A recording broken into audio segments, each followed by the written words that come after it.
Hi ladies and gentlemen, welcome back to the Super Chunk Super Audio Show. Today we have something really cool in store for you guys, and this is one of the most popular entry-level desktop DAC amps available. That's right, today we're going to talk about the ifi Zen DAC 2. Let's go!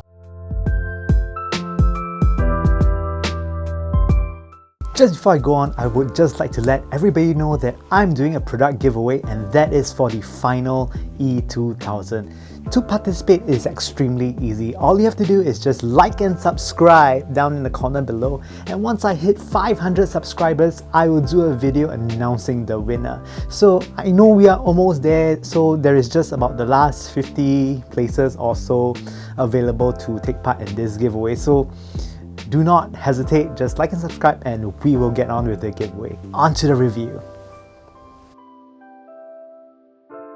So in my hands right here, I have the ifi Zen DAC 2. So it looks exactly the same as the Mark 1, but I think the upgrades are all located on the inside and it's not clearly on the chassis. The chassis looks almost identical to the original Mark 1.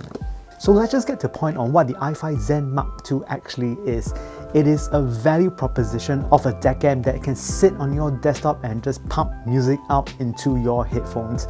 And when you consider its price and all the features that it has, even without listening to it, I think it's already a value proposition.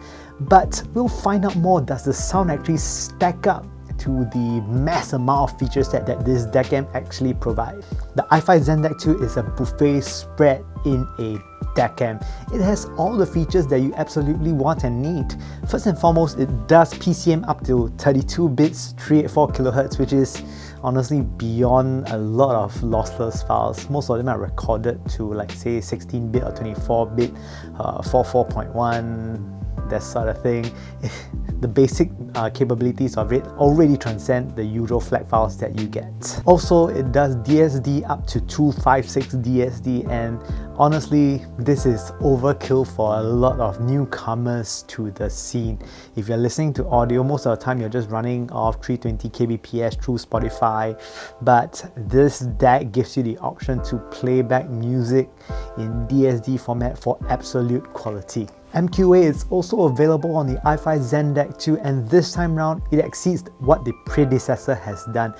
It is a native decoder rather than just a normal renderer of MQA as seen in the Mark 1. So this does all the internal processing in the DAC itself and does not rely on software such as Roon and Tidal, which is, to be honest with you, fantastic for the price point.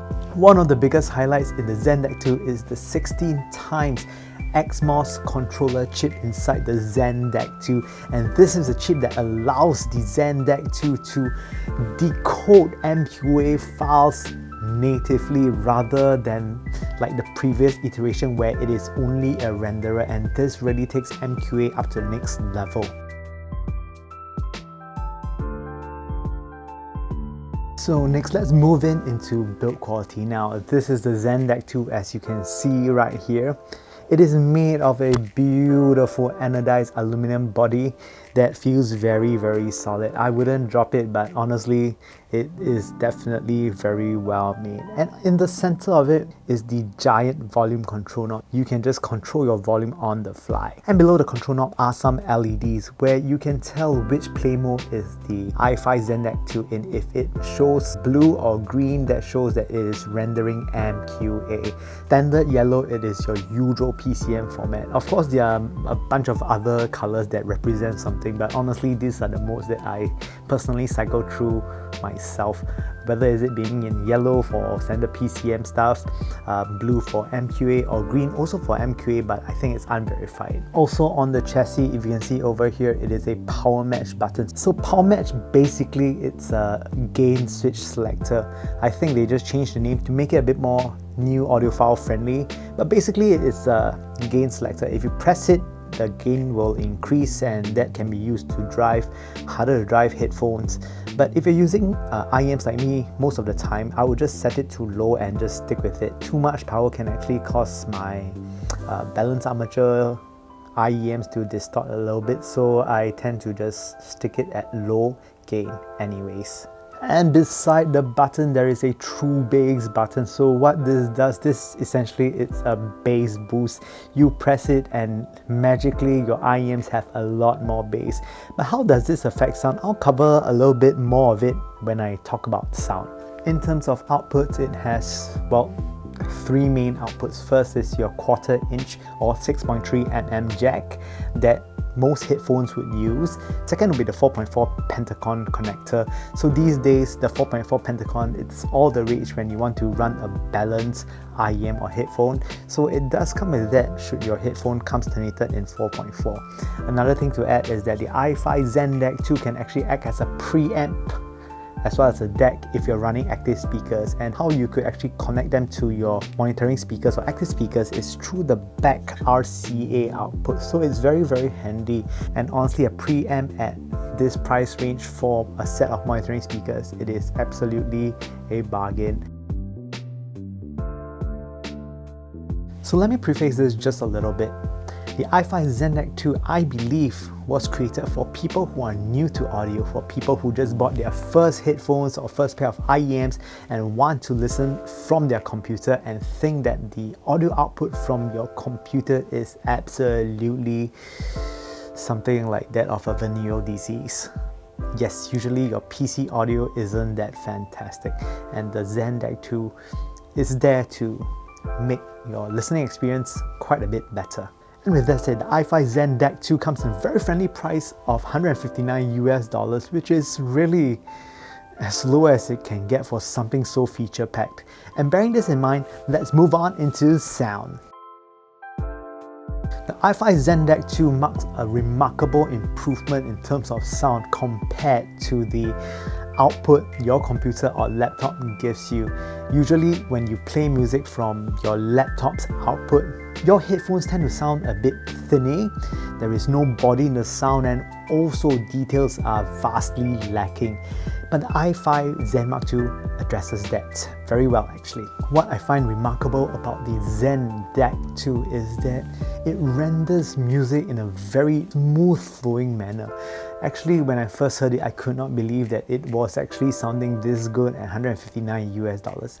Music is absolutely just lush, smooth liquid with this DAC amp. So first I listened to the ifi Zen DAC 2 with my usual test tracks. They are usually recorded in FLAC, lossless, and that sounded really smooth. Later, because I know that it has a MQA decoder function, I fired Tidal on and I just let it natively decode MQA on the DAC. And honestly, hearing the same test tracks again, this is where it really surprised me. It sounds even smoother.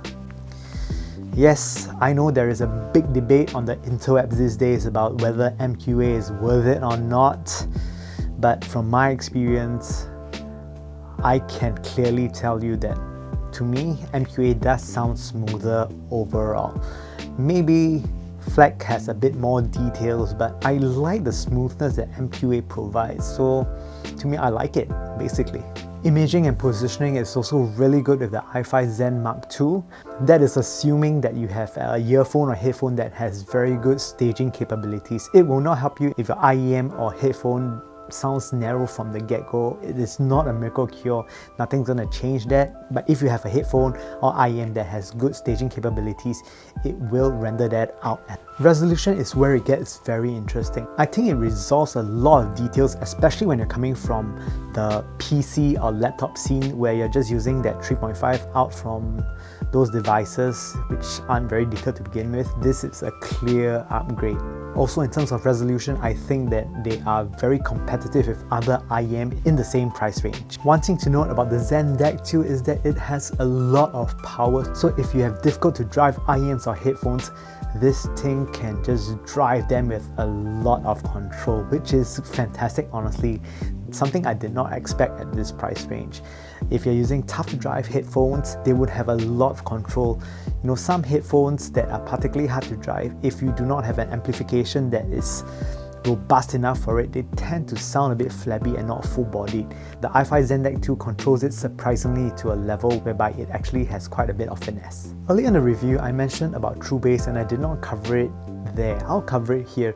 True bass, it is a bass boost switch, and honestly, I've experienced with these switches in the past, and to be honest with you, I think it is best implemented on the ifi Zen DAC 2.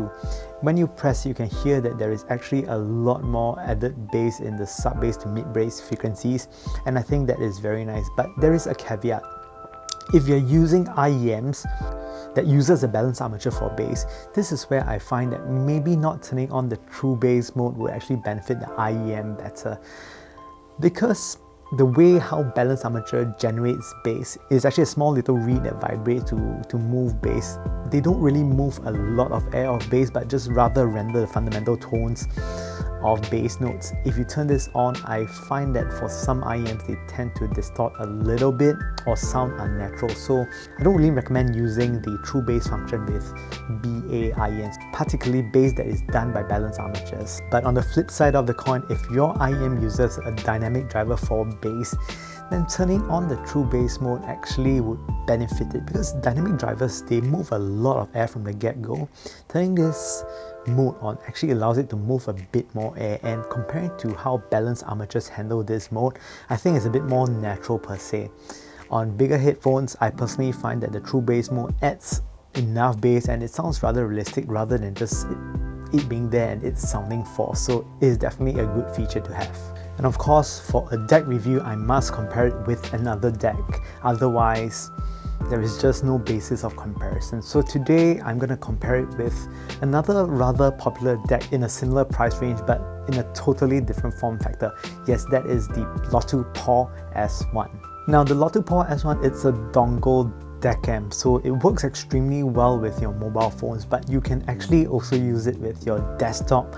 It works the same way as the Zen DAC 2, albeit in a smaller form factor. I personally find that the Lotu Paw S1 has greater detail retrieval as compared to the Zen DAC 2, but the Lotu Paw S1, because of its small form factor, doesn't have the driving force that the Zen DAC 2 actually have. So if you really need a portable solution, I would still recommend the Paw S1 because you cannot really bring the Zen DAC 2 around. But if you are looking for a very solid desktop version of that has a lot of power to control all your headphones, to drive them really well, then the Zen DAC 2 actually is a very convincing proposition, although it doesn't have the same level of resolution.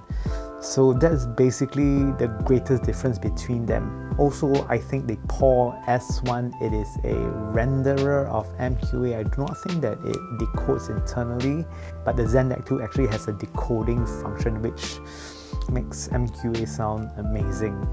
So finally, in conclusion, if you're new to the game and looking for an all-in-one solution for your desktop needs, I think the ifi Zen DAC 2 makes a very solid proposition. You can actually get it and change your headphones as you come. I don't think that you'll feel that it is a limiting factor for quite a while, until maybe when you reach top of the line headphone class headphone. Maybe you'll benefit then with a DAC end that actually has quite a bit more resolution and will benefit your headphones too. But apart from that, if you're using more entry-level to mid-range stuff, I think the ifi Zen DAC 2 does an amazing job, especially at its $159 price point, which is honestly cheaper than a lot of headphones out there. And with that, thank you very much for watching the Supercharged Super Audio Show. I really enjoyed the ifi Zen DAC 2 and I think that it is a great value proposition if you can live with a desktop setup most of the time. However, if you think that you need music on the go, maybe the Lotu Paw S1 is a better choice. Thank you very much for watching the Supercharged Super Audio Show, and remember, I have a giveaway going on. If you watch it till this far and you want a chance to win the E2000s, just like and subscribe. Once again, thank you very much for watching, and I hope to see you guys soon. Bye guys.